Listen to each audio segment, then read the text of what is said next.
7 కార్పొరేషన్లు 116 మున్సిపాలిటీలకు మేయర్లు చైర్మన్లను ఎన్నుకునే కార్యము శానా జాగాల లొల్లులు గొడవల నడవనే నడిచింది. అట్లా లొల్లులు బగ్గయేటాలకు 11 మున్సిపాలిటీల చైర్మన్ల ఎన్నిక వాయిదా పడ్డది.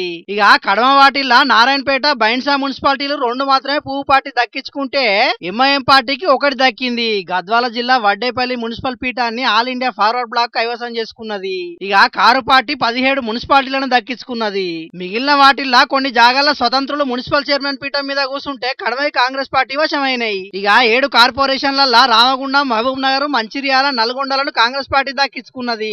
నిజామాబాద్ లా ఎంఐఎం పార్టీ మద్దతుతోని ఆ పార్టీకి డిప్యూటీ మేయర్ పదవి ఇచ్చి కాంగ్రెస్ పార్టీ మేయర్ పదవిని తీసుకున్నది. ఇక కొత్తగూడెం కార్పొరేషన్ లా సిపిఐ పార్టీ అభ్యర్థి చైర్మన్ అయితే కాంగ్రెస్ పార్టీ అభ్యర్థి డిప్యూటీ చైర్మన్ అయ్యిర్రు. 2.5 ఏళ్ల తర్వాత మళ్ళా పదవులు మార్చుకుంటారని అంటున్నారు. ఇక కరీంనగర్ లా ఎన్నికయ్యేదాకా టెన్షన్ నడిచింది గాని ఆఖరుకు కారు పార్టీ అభ్యర్థులు ఎన్నికల పాల్గొనకపోయేటలకు కరీంనగర్ పీఠం కమలం పార్టీ వశమైంది. ఇక మున్సిపాలిటీలలో మాత్రం ఒక్కో జాగల ఒక్కో పార్టీతోని పొత్తు పెట్టుకుని పీఠాలను దక్కించుకున్న ఈ పార్టీలు ఆదిలాబాద్ మున్సిపాలిటీల కాంగ్రెస్, బీఆర్ఎస్, ఎంఐఎం స్వతంత్రులు కలిసి స్వతంత్ర అభ్యర్థిని చైర్మన్ ను, ఎంఐఎం అభ్యర్థిని వైస్ చైర్మన్ గా ఎన్నుకున్నారు. ఇక అటు బైన్సాలనైతే 6 బీజేపీ సభ్యులు, 7 స్వతంత్రులు, ఒక కాంగ్రెస్ అభ్యర్థితోనట్టుగా పువ్వు పార్టీ ఎమ్మెల్యే రామారావు పటేల్ సుతో స్వతంత్రంగా గెలిచిన వాళ్ళనే చైర్మన్, వైస్ చైర్మన్ చేసేందుకు ఓటేసిండు.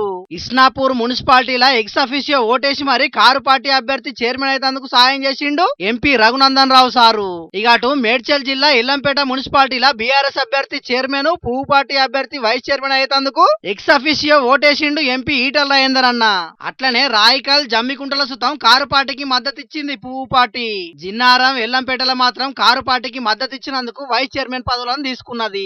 ఆమన్గల్, మొయినాబాదు, నర్సాపూర్, అలియాబాదు, మెట్పల్లి మున్సిపాలిటీలల్లా కాంగ్రెస్, బీజేపీ పొత్తు పెట్టుకుని చైర్మన్, వైస్ చైర్మన్ పదవులు తీసుకున్నాయి. ఇక తొర్రూరు మున్సిపాలిటీని దక్కించుకుందామని బగ్గనే ఉపాయాలు చేసిండు మాజీ మంత్రి దయాకర్ అన్న. కానీ చివరి నిమిషంలో MP Kadiyam Kavya ex officio ఓటు నమోదయ్యేటాలకు పెద్ద రచ్చనే అయ్యి ఆఖరుకు ఎన్నిక వాయిదా పడ్డది. రంగారెడ్డి జిల్లా ఆమన్గల్ల సుతం పెద్ద రచ్చనే అయ్యింది. పార్టీ మారనని నిన్ననే గుల్లె ప్రమాణం చేసిన బీఆర్ఎస్ పార్టీ కౌన్సిలర్ పత్యానాయక్ ఆఖరుకు కాంగ్రెస్ పార్టీలో చేరికై చైర్మన్ గా ఎన్నికైండు. ఈయనకు మద్దతు చేసినందుకు బీజేపీకి వైస్ చైర్మన్ పదవి దక్కింది. పరిగి మున్సిపాలిటీ కౌన్సిలర్ అక్కమ్మకు వైస్ చైర్మన్ పదవి ఇస్తానని బాండ్ పేపర్ మీద రాసిచ్చి మరి మోసం చేసిండని ఎమ్మెల్యే రామ్మోహన్ రెడ్డికి వ్యతిరేకంగా నినాదాలు చేసుకుంటా పోలీస్ స్టేషన్ ముంగట నిరసనకు దిగింది. వనపర్తి మున్సిపాలిటీ చైర్మన్ పదవి ఇస్తామని చెప్పి ఆఖరుకు ఎమ్మెల్యే మేఘారెడ్డి అమ్ముకున్నాడని కాంగ్రెస్ పార్టీకి రాజీనామా చేసిర్రు కౌన్సిలర్ చీర్ల రజనీ చందర్ దంపతులు. చైర్మన్ గా అవకాశం ఇస్తామంటేనే పోటీ చేస్తామని చెప్పినాము, ఆఖరుకు మమ్మల్ని మోసం చేసినని గరం అయినరు. మొత్తానికైతే చిత్ర విచిత్రమైన రాజకీయాలు కానొచ్చిన ఇయ్యాల.